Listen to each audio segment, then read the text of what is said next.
स्वागत। आज हम पड़ताल कर रहे हैं रॉबर्ट कियोसाकी की बहुत ही मशहूर किताब रिच डैड पुअर डैड। इस पे आधारित एक हिंदी रिव्यू की। इस किताब ने ना लाखों लोगों की पैसे को लेकर सोच बदली है।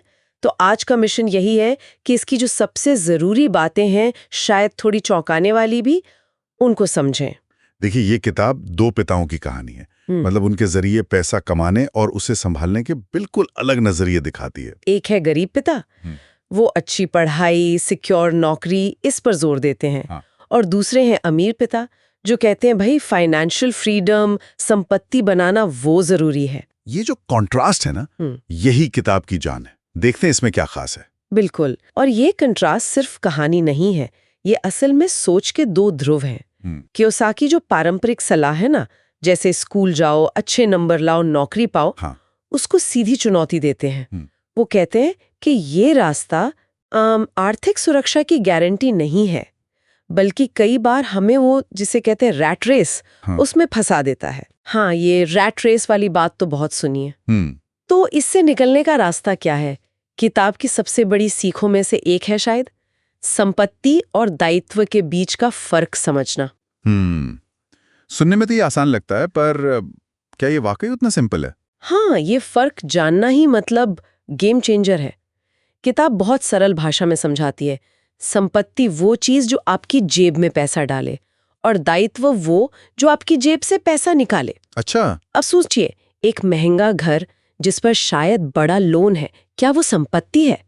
पारंपरिक सोच तो कहेगी हाँ, पर कियोसाकी के हिसाब से अगर वो हर महीने आपकी जेब से ईएमआई, मेंटेनेंस, टैक्स, इनके रूप में पैसा निकाल रहा है, तो वो एक दायित्व है। अच्छा। असली संपत्ति तो है जैसे किराए पर दी गई प्रॉपर्टी, या स्टॉक से मिलने वाला डिविडेंड, या कोई आपका बिजनेस जो आपको मुनाफा दे रहा हो। अच्छा, तो मतलब हमें अपनी चीजों को इस नजरिए से देखना होगा कि वो पैसा ला रही हैं या ले जा रही हैं। लेकिन ये समझ आएगी कहाँ से? यहीं पर शायद वो वित्तीय साक्षरता वाली बात आती है ना, जिसका जिक्र रिव्यू में भी था। बिल्कुल सही। कियोसाकी का एक बड़ा तर्क यही है कि हमारा एजुकेशन सिस्टम हमें डॉक्टर, वकील, इंजीनियर, मतलब पेशेवर बनना तो सिखाता है, पर पैसा मैनेज करना नहीं सिखाता। हमें प्रॉफिट लॉस स्टेटमेंट पढ़ना, टैक्स के नियम समझना, निवेश के विकल्प जानना, ये सब कहाँ सिखाया जाता है? अमीर पिता का मंत्र था कि भाई वित्तीय ज्ञान ही असली दौलत की नींव है। और इसी ज्ञान से फिर सोच बदलती है, नौकरी बनाम व्यवसाय वाली। गरीब पिता कहते थे पैसे के लिए मेहनत करो, और अमीर पिता कहते थे पैसे से अपने लिए मेहनत करवाओ। ये सुनने में तो काफी क्रांतिकारी लगता है। हाँ, ये मानसिकता का एक बुनियादी बदलाव है।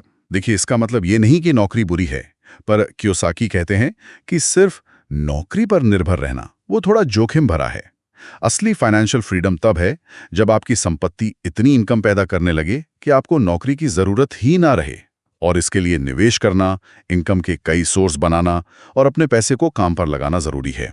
वो एक बात कहते ना कि ये मत कहो मैं इसे अफोर्ड नहीं कर सकता, बल्कि पूछो मैं इसे कैसे अफोर्ड कर सकता हूँ। ये सवाल ही दिमाग को नए रास्ते खोजने पर मजबूर करता है। ये तो वाकई सोचने का एकदम नया तरीका है। तो वो जो मशहूर लाइन है, अमीर लोग पैसे के लिए काम नहीं करते, पैसा उनके लिए काम करता है, इसका यही मतलब हुआ, मतलब निवेश और पैसिव इनकम बनाना। हाँ बिल्कुल। और साथ ही ये भी समझना जरूरी है कि सिर्फ ज्यादा कमाना काफी नहीं है। अक्सर क्या होता है, आमदनी बढ़ती है तो खर्चे भी बढ़ जाते हैं। अहम यह है कि आप कितना बचाते हैं और उसे कितनी समझदारी से निवेश करते हैं।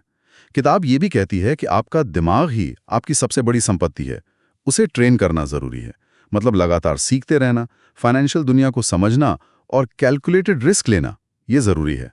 डर कर किनारे बैठने से बेहतर है कि जोखिम को समझें और उसे मैनेज करना सीखें। तो अगर हम सारी बातों को समेटें, संपत्ति बनाओ जो पैसा लाए, दायित्व कम करो, वित्तीय ज्ञान बढ़ाओ, निवेश जल्दी शुरू करो, और वो नौकरी वाली सुरक्षा की सोच से आगे बढ़कर मालिक वाली सोच अपनाओ। क्या यही सार है? काफी हद तक हाँ बिल्कुल। ये किताब एक तरह का माइंडसेट शिफ्ट ट्रिगर करती है।